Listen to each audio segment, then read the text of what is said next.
The PSGT helmet was introduced by the United States in the early 1980s. It is easily recognizable by its deep design that covers the ears and sides of the head. Made from Kevlar, it was significantly stronger and lighter than traditional steel helmets.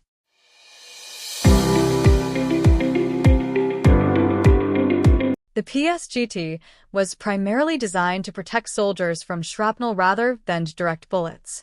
It saw extensive use in the U.S. Army and Marine Corps and was later adopted or adapted by several other countries. Not all steel saves lives. In the deadliest conflict in human history, the helmet on a soldier's head was often the only thing between them and lethal fragmentation. But some of these designs were fundamentally flawed from the factory floor. We are ranking every major combat helmet of World War II. From outdated death traps to metallurgical masterpieces. Lower tier. Let's begin with the French Adrien M11915. Forged from extremely thin, mild steel, it was originally designed to stop low-velocity shrapnel. Unfortunately, this material dented far too easily in high-intensity combat. Its multi-piece construction meant structural weak points at every single seam. The prominent top crest intended to deflect overhead bursts often acted as a dangerous shot trap instead. It was woefully obsolete the moment Blitzkrieg began. Next is the American M1917 copied directly from the British. This wide-brimmed design only protected the soldier from top-down air bursts. It offered zero lateral defense against side or rear impacts from flying debris. Its shallow center gravity caused it to rock forward violently.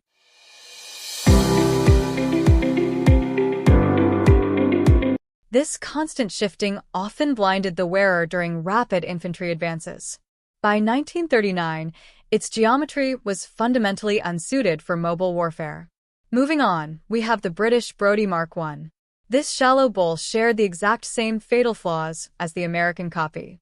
Stamped from Hadfield steel, it was exceptionally hard, but offered terrible coverage. This left soldiers highly vulnerable during the fluid, mechanized battles of World War II. The wide rim frequently caught the blast wave of nearby artillery. This violently snapped the wearer's neck back, causing severe blunt force trauma. Continuing the lower tier is the US M197A1, also known as the Kelly helmet. It retained the exact same weak, saucer-like geometry of its predecessor. The only significant upgrade was a slightly improved leather and canvas suspension liner. This modification provided marginally better shock absorption for the soldier. However, the external ballistic profile remained entirely unchanged. Troops were still left with completely exposed ears, necks, and temporal regions. Finishing our lowest tier is the French Adrien M1926. This iteration finally introduced a single-piece stamped bowl. This crucial change eliminated the dangerously weak seams of the 1915 model. Stronger manganese steel was utilized to slightly improve ballistic deflection. Despite these metallurgical upgrades, the outdated top crest remained structurally weak. It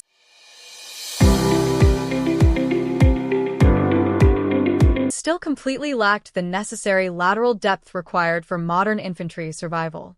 Early interwar designs, moderate modernization. Entering the early interwar designs, we first look at the Belgian M31.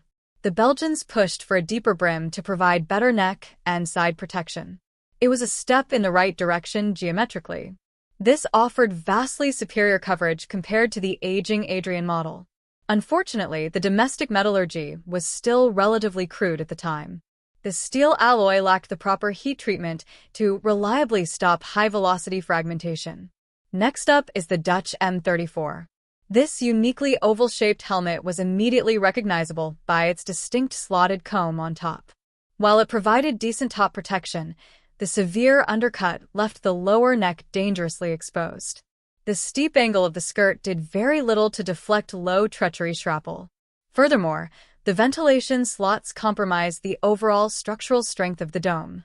Ultimately, its strange geometry ruined its ballistic integrity.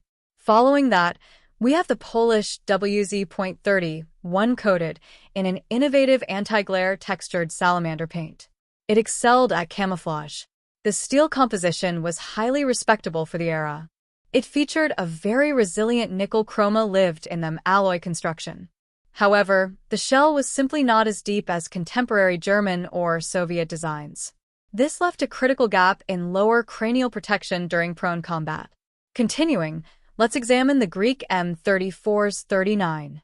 Manufactured heavily in Italy, this helmet featured a slightly flared rim for better rain runoff and deflection.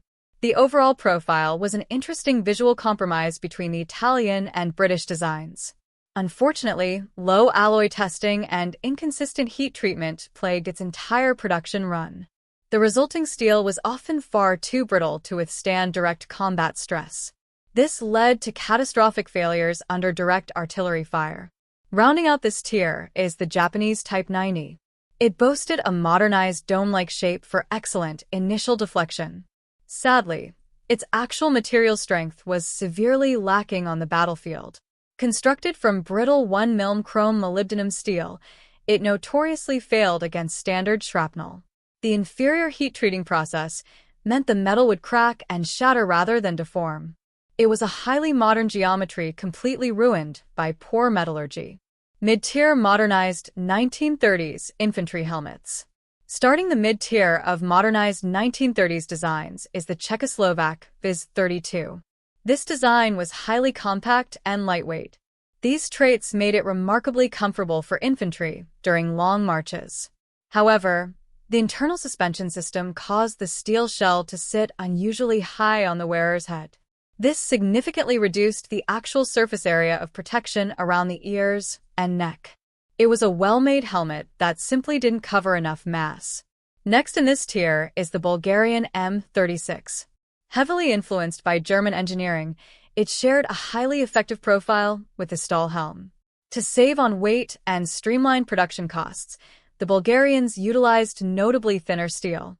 This resulted in a comfortable, well-balanced piece of gear with excellent visual coverage. But it sacrificed raw stopping power against direct high-velocity impacts. It prioritized ergonomic comfort over absolute ballistic survivability. Moving forward, we evaluate the British Mark II. This iteration introduced a much-needed modernized internal liner system. The new suspension kept the helmet securely fastened during rapid movement. The steel alloy was also slightly hardened to improve general fragmentation resistance. Yet the British stubbornly retained the shallow World War I saucer profile. It remained fundamentally deficient in lateral and rear ballistic protection. Next, let's look at the Hungarian M38. This was a highly refined clone of the German Stahlhelm. It offered exceptional overall coverage for the frontline soldier. The key structural difference was the chin strap being riveted directly to the steel shell. This created minor but noticeable ballistic weak points where the rivets penetrated the dome. Despite this flaw, the flared skirt provided superb deflection for the neck and ears. Finishing the mid-tier is the Italian M33. This helmet achieved a perfectly balanced depth for the individual soldier. It completely avoided the excessive fatiguing weight of the heavier German designs. Its steep continuous slope offered exceptional lateral protection. This shape deflected incoming rounds and debris highly effectively. The three-point ventilation rivets also doubled as incredibly secure mounts for the leather liner. High-tier, fully modern World War II designs, entering the high tier of fully modern World War II designs. We start with the British Mark III Turtle, finally abandoning the trench warfare saucer. The British drastically lowered the helmet's center of gravity. This vital change completely eliminated the dangerous rocking issue. It also provided incredibly deep and effective lateral protection. The extended front beak and sloping sides excelled at deflecting shrapnel from artillery tree bursts. It was a massive, desperately needed leap forward in British survivability. Next up is the legendary Soviet SSH-40, featuring an aggressive, continuous sloped dome. Its geometry was optimized strictly for maximum ballistic deflection. The interior utilized a brilliant six-pad liner system that could be easily adjusted in the field. This allowed Soviet infantrymen to comfortably wear thick winter hats underneath during freezing campaigns. Stamped from highly resilient steel, it could absorb tremendous punishment. It was a brutalist masterpiece of industrial mass production. Taking the runner-up spot is the German Stahlhelm family. Covering the M35, M40, and M42, this iconic silhouette offers the absolute deepest side rear and neck coverage of any major power. The steep flared skirt was an engineering marvel that drastically reduced lower cranial casualties. Throughout the war, the stamping process was simplified to speed up production. However, this never severely compromised the brilliant core geometry of the shell. It proudly remains the structural baseline for modern combat helmets today.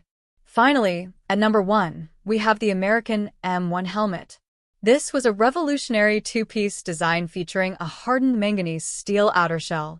Inside sat a remarkably lightweight, completely separate fiberglass liner. This dual-layer system provided supreme impact absorption on the battlefield. It also allowed the liner to be worn independently in non-combat zones for comfort. The deep unified bowl offered outstanding all-around protection and was easily massable. And that concludes our definitive ranking of every major World War II combat helmet. The Second World War forced a brutal, rapid evolution in infantry survivability. We saw metallurgical engineering progress from the fatal flaws of the French Adrian to the revolutionary modularity of the American M1. But the historical debate certainly does not end here. Do you agree that the logistical brilliance of the American M1 earns at the top spot, or do the German and Soviet designs reign supreme? Drop your expert analysis in the comments below, because I read every single one of them.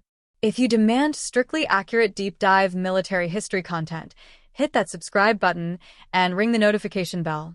Thanks for watching, and we will see you on the next battlefield.